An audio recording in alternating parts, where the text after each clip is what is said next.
Good evening. I am Janet Tillman. Some of you remember me when I was here as Associate Minister. I want to welcome each of you to this service where we will remember and celebrate the life of Howard Porter. So thank you, friends and family, for being here. I'm being asked to remember to ask you to silence your phones so that we don't have to worry about that. So this seems like a good time. And also to let you know that this service is being live streamed. So as well as greeting those of you here in person with me, I certainly want to give special greetings to all of you who are joining us online. And my understanding is that there are friends in Holland, Michigan watching this evening's service. There is family in Florida and Southern Michigan and Ohio, plus still more friends throughout the United States. So welcome to everyone. It is so wonderful that we can all be together to honor Howard through spoken words and through beautiful music. And so we are ready for the prelude.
Carol's children, Claire Newton and Charlie Kennedy.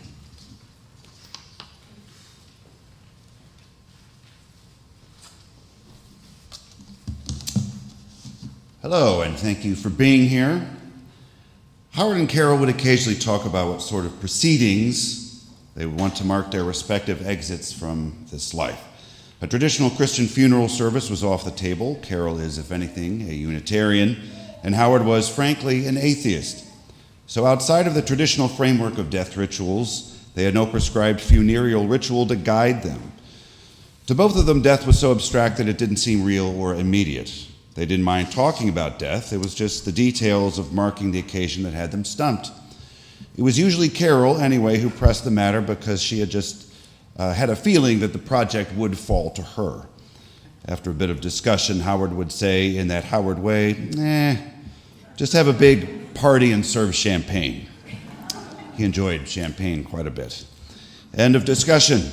So that's why we're here today, to celebrate the life of the inimitable, irrepressible Howard William Porter, with this service followed immediately by Howard's beloved champagne out there. So welcome to the party.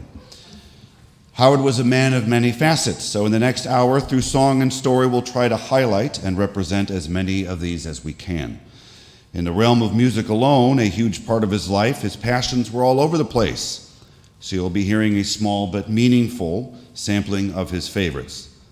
Howard's taste could be adventurous, so we will be sparing you, for example, the discordant, somewhat off-putting organ works of Olivier Messiaen, French composer, organist, and ornithologist that had been terrorizing my mother of late. You will notice that many of the performers and presenters today are dressed rather brightly. This is in honor of Howard's love of bright colors, something that you may not have gleaned from his own everyday attire, but was readily apparent in his magnificent quilting work. One such product is still one of his grandson Henry's prized possessions. I'd be remiss not to say something personal about Howard. When I met him as a young boy, I was just getting into the art of numismatics. That's coin collecting for you heathens. One of the first things I learned about him was that he was born in the year 1943. That's a significant year for numismatists, because 1943 was the one and only year that the United States Mint made pennies out of steel, not copper. Here's one right here. They just did that for 1 year. Because of the war effort, I assume gearing up to D-Day, the US government needed all the copper it could get its hands on. When I was a young child, you'd occasionally still find them in circulation. That's how long ago this was. So as a young mind is wont to do, I made an association between Howard and steel pennies. Sort of silly, I know, but in later years it began to make sense in its own way.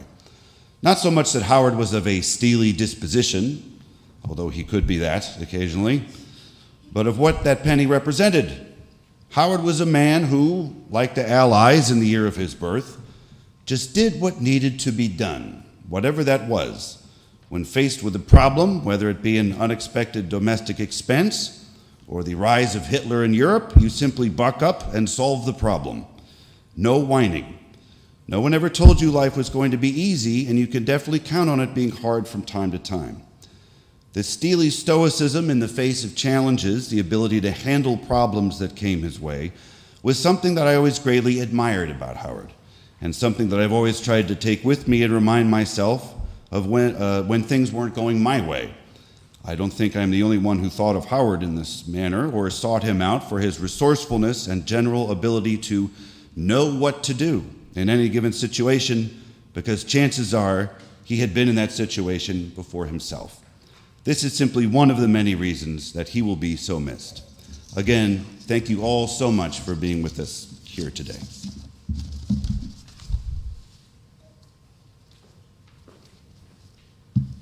Hi, I'm Claire Newton. I'm his daughter. I just have a short statement that kind of sums up my father. Here's some wisdom from famous gonzo journalist Hunter Thompson. Life is not a journey to the grave with the intention of arriving safely in a well-preserved body, but rather to skid to the broadside, thoroughly used up, totally worn out, and loudly proclaiming, "Wow, what a ride."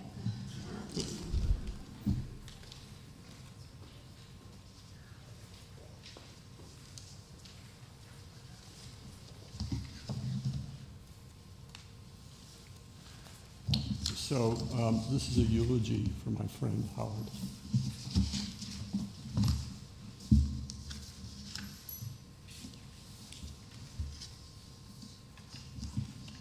Howard was a free-thinking renegade, masquerading as a pleasant middle-class suburbanite who worked at a desk job in the defense industry. Peek beneath the surface and get to know him well enough for him to share his ideas and opinions. What you found was a cross-cut saw that ripped against the grain of convention. Little would you suspect an incognito shit disturber, as unconventional as Abby Hoffman, as brilliant as Gore Vidal, and as funny as Lenny Bruce. Howard was many-sided and complex, defying easy categorization or description. He built a full-throttle, full-scale, rumbling replica of a Cobra racing car while singing in madrigals. He could cite auto repair manuals and quote obscure passages from literature. Dislike sports? he was an accomplished sailor, a denizen of the strangest corners of the internet, but disdained our wired society. He taught high school English while living in rural Illinois and raised chickens, the stupidest damn animal on the planet. Yet later was a team leader of a group of computer jockeys who wrote code used in military jets. He was for a time a weaver and had a huge loom in his living room. He was an authority on old sewing machines, particularly Singer, which he admired, and collected and repaired them. He made beautiful quilts. One hangs in our TV room. Music attracted his interests. In addition to singing in various groups, he knew much about accordions and had a deep knowledge of classical music. Not surprisingly, he held iconoclastic opinions, scorning much of classical music, while listening to obscure composers on Scandinavian internet radio stations. Howard was opinionated and kind, stubborn and generous, polite and profane, irreverent, caring, impatient, helpful to friends and strangers, interpersonally astute, distrustful of authority, funny, very funny, and always ready to laugh. He was a crank, a curmudgeon, a loyal friend, a softie that could be touched by a dog that had no home, and volunteered for North St. Louis Youth Build, a program for young people needing a life raft. He was, in short, an absolute delight. I leave you with 2 emails to capture Howard's spirit. Here are his responses to our asking him if he wanted to attend 2 concerts with us.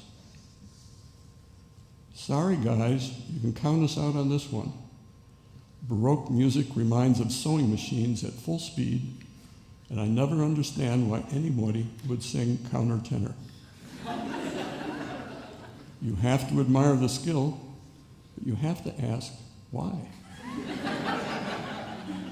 It's like a dog standing on its front paws, whistling Dixie. Why? Ah, Mahler, the great Austrian boor. I love his Kindertoken Lieder and his piano quartet in A minor. His symphonies are interminable, just like Bruckner's. Sorry to be such a pill, but I don't want to attend a concert and wonder why I'm wasting my time when I have so little time to waste. By the way, I wouldn't cross the street to hear a Beethoven symphony, except maybe the 4th or the 6th. And I'd gag myself with a spoon before I ever listened to the 9th again. Overaged sopranos screaming that they're happy when they haven't had an orgasm in 40 years.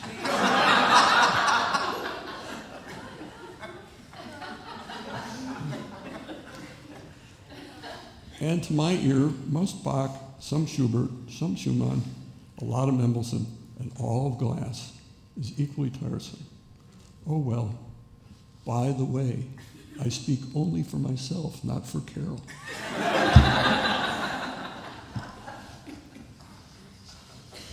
He was a dear friend, and I miss him dearly.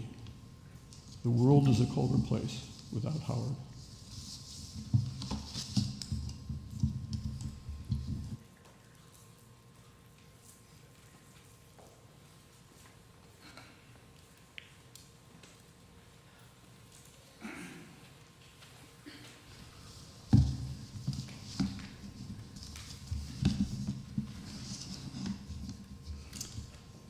Hi, I'm Peter Newton, Howard's son-in-law. You've already heard a reference or 2 to Howard's mechanical aptitude. Full disclosure, I'm the partial beneficiary because I'm now the owner of the AC Cobra he built. It's still holding together. For a while it was my daily driver as it was for his. Howard built the Cobra in his garage in St. Louis. starting with a kit, supplementing with a donor car, an '87 Mustang, which he harvested a number of parts, and ultimately the powerful V8 engine. This project required a vast array of tools, most of which he already had on hand from his decades of accumulation. In fact, the tool collection was something Howard viewed as part of his identity, since it was the basis for projects both recreational, like the car, and life-sustaining, like rehabbing a home for his family, that he had accomplished for years on end.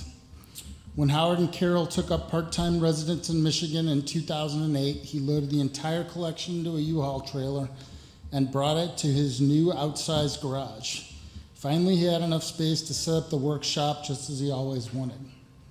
Not only did he have work surfaces and a multi-drawer roll-around toolkit, the garage also held a floor model drill press, a lathe, and Craftsman power tools. Fast forward to last summer, by then, Howard knew that his days of major building projects were behind him, and he no longer had a use for the lion's share of his workshop. It was time to say goodbye. He felt he would be leaving Carol with a heavy burden if she were left to disperse and distribute the collection.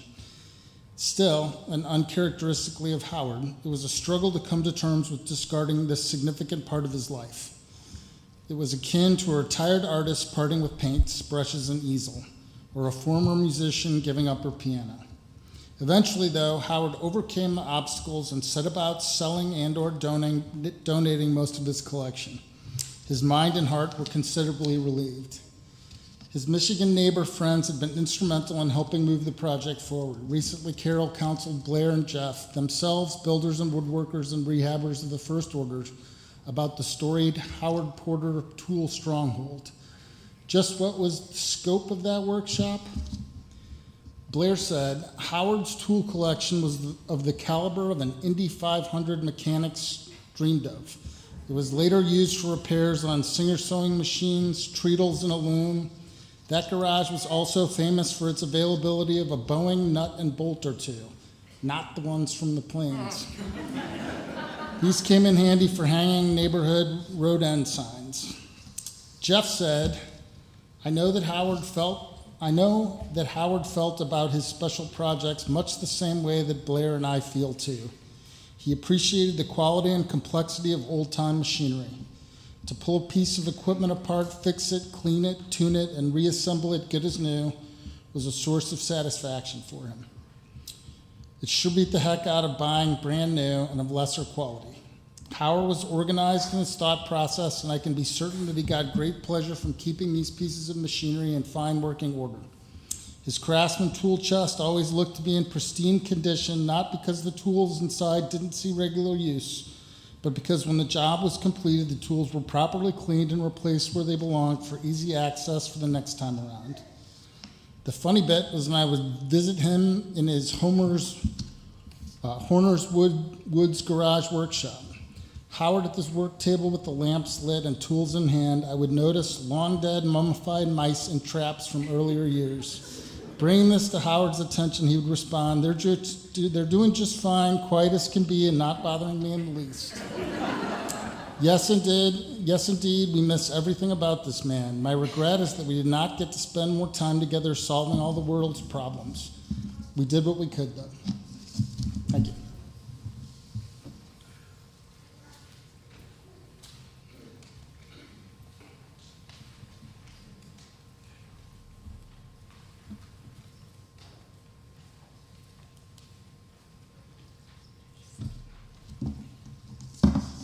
Hello, my name is Young-Ho Sakura. Howard and I worked together during the later years of his career at Boeing.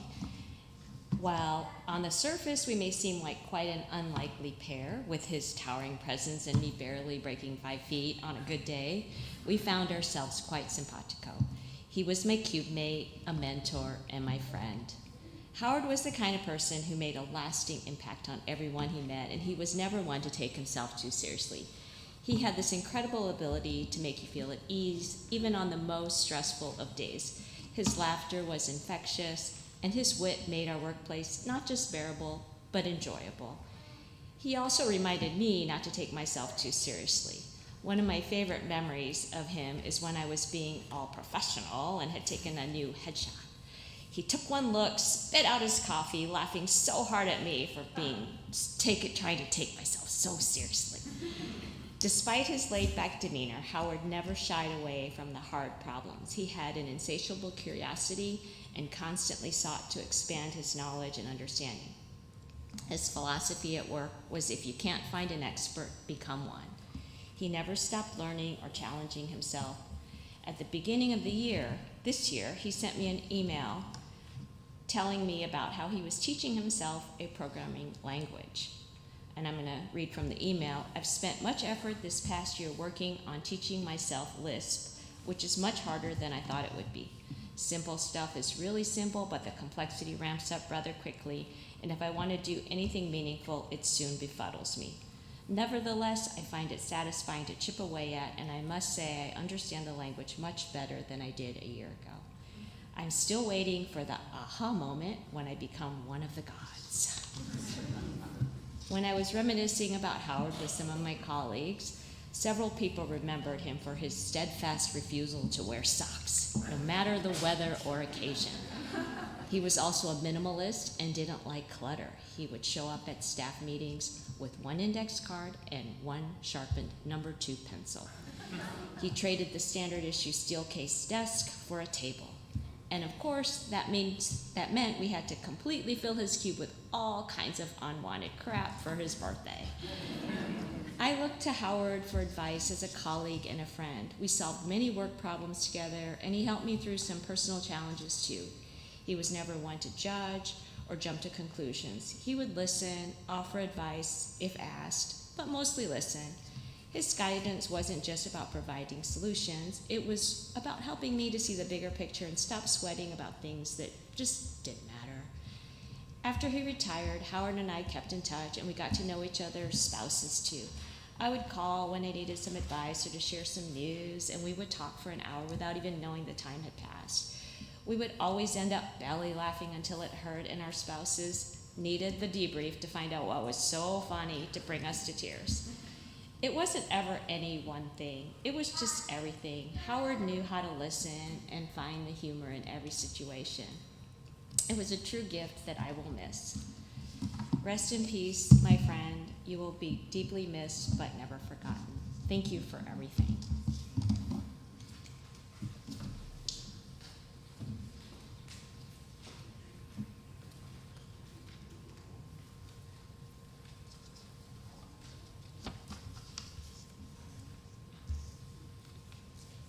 It's easily 30 years since I met Howard and Carol. At the time, I was associate minister here. They were fairly new additions to the congregation, but both active, especially in the music program.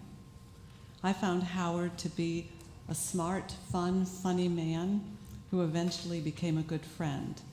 He was musical, obviously, and because he worked with computer software, good with technology. And as a dad to a tiny Yorkie named Oliver, he was a dog lover, which easily won me over. But I had no idea of his many prior life experiences. Take his earlier incarnation as a rural warrior. Who would have dreamed it? It was graduate school at SIU Carbondale that first brought Howard and his wife Kay from Alabama to the Midwest. Later, as parents of 2 young children, they decided to buy an old fixer-upper on 5 acres in Grand Fork, Illinois. By then, Howard was teaching high school, teaching English during the school year, working part-time in a feed store, and during the summers as groundskeeper and general handyman at a nearby campground. Also rehabbing their house, raising children, chickens, bucket calves, and sheep. Now this was not an easy life, as you can imagine, but we don't remember Howard as a man who liked to be idle. This was the period that the Midwest saw 2 punishing winters when the snow started at New Year's and did not melt for several months. Howard had to remove the battery from his truck every night to keep it from freezing, bring it into the house, and replace it the next morning. Eventually, he heard that McDonnell Douglas, now Boeing, was hiring, so he signed on as a technical writer. The Porters then did an about-face, which was not atypical of Howard, abandoning their rural experience for life in a roomy apartment in Clayton, Missouri. Howard, abandoning the rural experience, but as we've just heard a bit about, not before he sold every farm implement and yard tool in his old barn. Looking back, he would acknowledge his Green Acres experience as challenging, often difficult, but would often say that he did love living rural and would happily do it again, maybe under slightly gentler circumstances.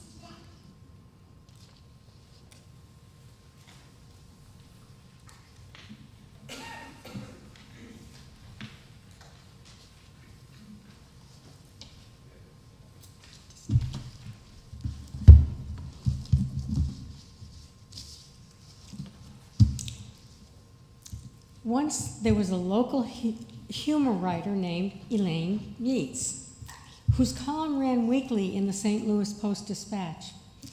Early in February 1986, Elaine started quizzing her friends in the newsroom. She wanted to find what she called an adult love story for her Valentine's Day column.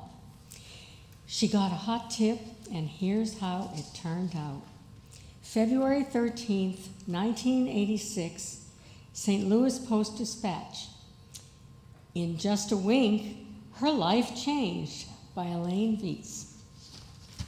Like most women in love, Carol still remembers the day she met Howard and the place, a restaurant in Webster Groves. She also remembers that Howard made her so angry, she invited him to step outside. We met October 5th, 1984, Carol said, and it was a Friday night. I'm not much of a Friday night person. Friday night is a dud. Your favorite restaurant is crowded. Your favorite bar is infested with singles on the prowl. Carol said, I've been married previously for 12 years. I'd been out of circulation for a long time. My friend said the single scene was different now. In the old days, single men wore gold chains and shirts open to there. They asked, what's your sign? Carol called them West County cruisers, but she was returning to a different world. A new single man dresses like an overage college kid and wears sweaters and jackets with patches on the elbows. The new single has a new question. Forget your sign. He wants to know who's your broker. Anyway, Carol's friend persuaded her to go to dinner in Webster Groves. Carol figured she wouldn't run into any West County cruisers there. It was a nice, upscale family restaurant, she said. I was tired, she said. I wasn't sociable. I would rather have stayed home and read a book. At dinner, Carol sat across from her friend. The man at the next table was right in her sight. Every time I looked at my friend, I could see him. He was staring at me. I didn't know how to handle it, Carol said. I tried to ignore the man, but if I looked at my friend, I could see him too. I'd have to wear blinders to miss him. Then he winked at me. This was very bad. Winking is usually practiced by single men who still wear gold chains. So what happened then? I winked back. That was even worse.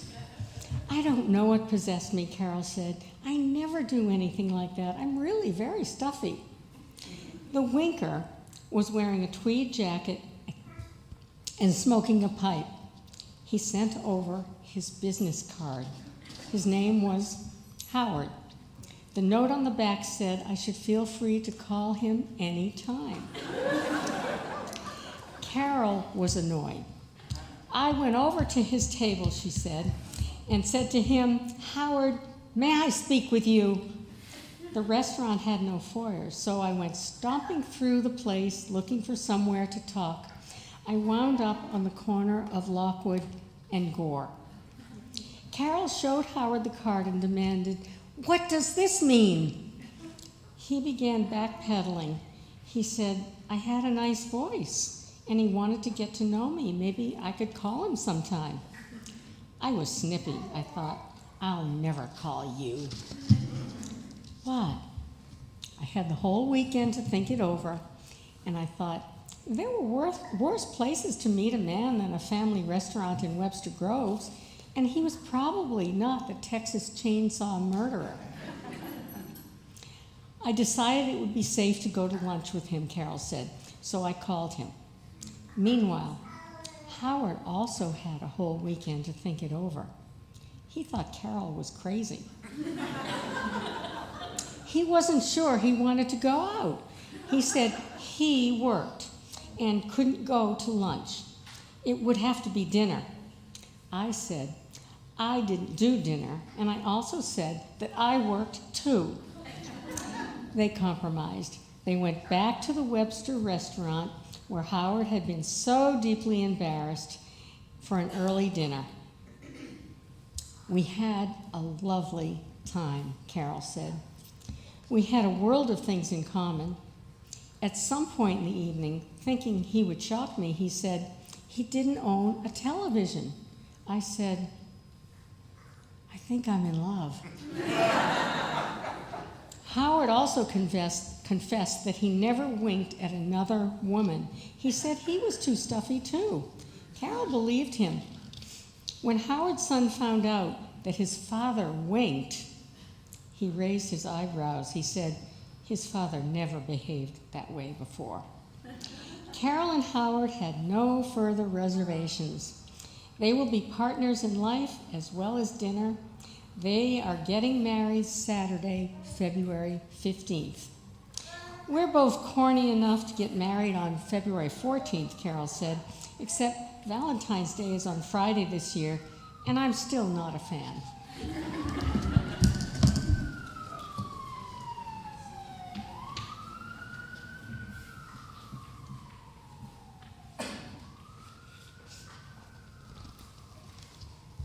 Thank you, Maxine. So, you may wonder, 40 years down the road, was it worth it? Yes. I am happy to tell you, yes, yes, yes, it was. We had a great time in all the ways. But before I talk about the ways, I need to share some late-breaking news.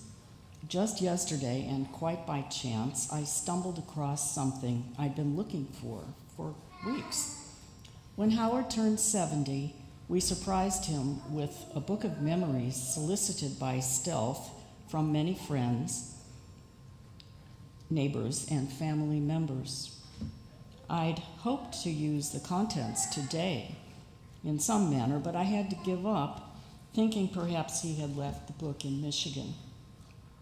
But yesterday, as I searched for some unrelated memento, I lifted a stack of files, and there was the album. This is it.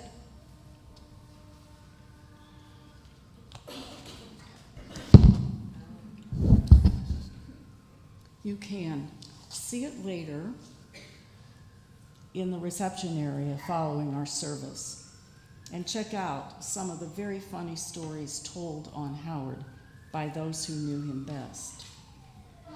And now, back to our regular programming.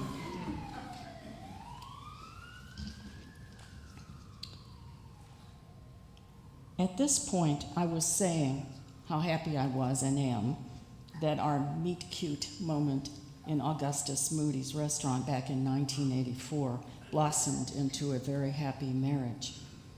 Just a couple of weeks before Howard died, I said to him, you know, you are my perfect partner. You've heard long committed couples call one another their best friends. A couple of weeks ago, I found a clipping in Howard's desk drawer. It was from an email he had sent me back in 2002, right before our anniversary. Quote, "We really are from outer space. Everybody else this morning is talking about the Olympics and the figure skating on TV last night. You looked at a book filled with pictures of old buildings. I read about old motorcycles. Oh well, I like us just the way we are. How in the world did we ever find each other? Are we what we are due to mutual influence or just damn lucky?" From childhood, I had shown a tendency to want to put on shows. Howard was always right by my side in this madness. Whatever was needed, he pitched in. He would creatively collaborate, or sing, or bring a last-minute change of attire from home, or give a reading. He would have been great today, and how I have missed his input. He was a stalwart and a pal. I can only hope that he felt as secure in my support as I always did in his. Not that it was perfection. I was an editor in the workplace. He was my editor in life, always in the most fair and gentle manner. I came to accept and appreciate his observations, and I hope change for the better. On the other hand, he found it virtually impossible to say the words, "I'm sorry." But with time, he learned that he could indeed say it when needed and true, without those incredible eyebrows of his bursting into flames. As each of us grew, the marriage strengthened. Every bit as important, though, was one of the many things we had in common: a silly and broad sense of humor. Nothing subtle about us. I could see early in the marriage how things were going to go. That first summer, as newlyweds, we went to the mooring, our vacation spot, in Michigan. One day, we decided to sail over to Point West for lunch. We took off on a porpoise, a small fiberglass boat, much like a sunfish, but a little bigger. Away we went in a brisk breeze, down to the end of Pine Creek Bay, through the Narrows, into Big Bay, and finally over to Point West docks. As we approached, I went forward to grab the pier. And yes, I stepped up on the dock with my right foot, leaving the left on the boat deck. What do you think happened? It was classic. The porpoise shifted away from the dock, and I did the splits right into the chilly waters of Lake Macatawa. As I surfaced again, we both laughed, and then my dear new bad boy husband called down to me. "Well, as long as you're in there, would you just swim around to the front, grab that line, and tie us up?" Laughter in a marriage is a wonderful thing. It's maybe even the secret ingredient, because eventually, when everything else falters or fails or just plain becomes unattainable, if your senses of humor can stay the course, you'll still have a lot going for you. Finally, one of Howard's and my many common passions was our love for choral music. It was here that Howard's tender and sentimental side, rarely on public display, crept forth from that buttoned-up place over his heart. Both of us had sung under stringent, exacting choral directors in high school who actually enhanced our enthusiasm by teaching the fine points of performance. Howard won my heart shortly after we met when he played Frostiana for me, specifically a setting of The Road Not Taken. It became our song. Because the Frost poem seemed to describe our arduous path to finding one another, we asked an octet of singer friends to perform the song during our wedding ceremony, and I see few of you out there, sweet memories, eh? You'll hear it shortly here, performed this evening by some of our friends from the Black Tulip Chorale. A few years after our marriage, Howard and I were singing in the Eliot Chapel Choir, right in this spot. For Valentine's Day, that choir presented "Oh, My Love's Like a Red, Red Rose." That became a favorite too. Later still, just last year, the Black Tulip Chorale performed in concert a very similar setting of Red, Red Rose. Howard was particularly struck by the quality of our presentation and told our director, Howard, that he hoped we would continue to perform a cappella works since we did that so well. So now it's time. Howard, these songs are for you.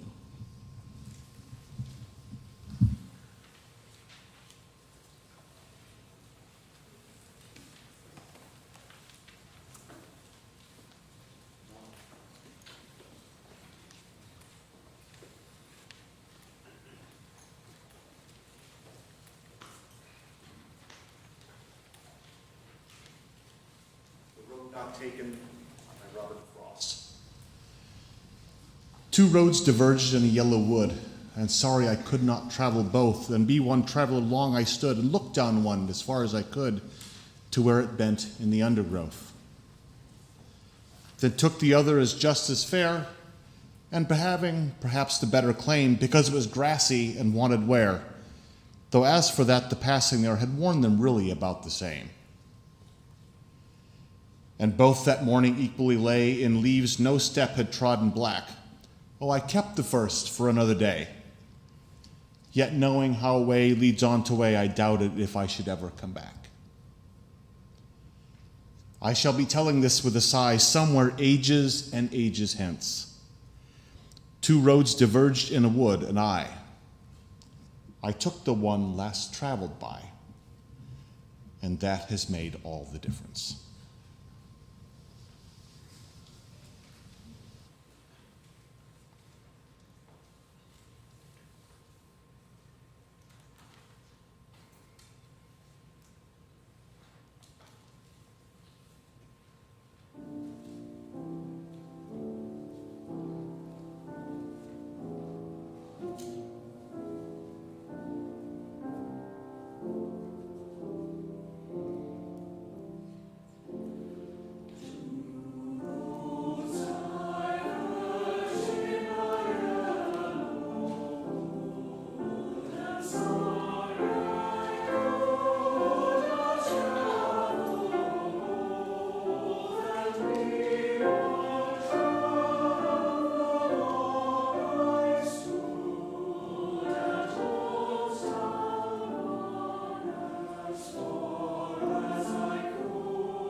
Oh, my love's like a red, red rose collected by Robert Burns. Oh, my love is like a red, red rose that's newly sprung in June.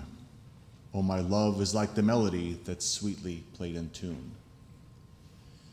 So fair thou art, my bonny lass, so deep in love am I, and I will love thee still, my dear, till all the seas gang dry. Till all the seas gang dry, my dear, and the rocks melt with the sun. I will love thee still, my dear, while the sands of life shall run. And fare thee well, my only love, and fare thee well a while. And I will come again, my love, though it were 10,000 miles.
What a wonderful, special celebration of life. Thank you to everyone who has participated and to everyone who is here getting to share this together. Before I offer the closing words, I would like to ask you to please remain seated until the postlude is completed. At that time, you are all invited to join in a reception. So following the postlude, please make your way forward in the chapel and through these doors to the reception. Our closing words are written by Lucille Clift, Blessing the Boats. May the tide that is entering even now the lip of our understanding carry you out beyond the face of fear. May you kiss the wind, then turn from it, certain that it will love your back. May you open your eyes to water, water waving forever.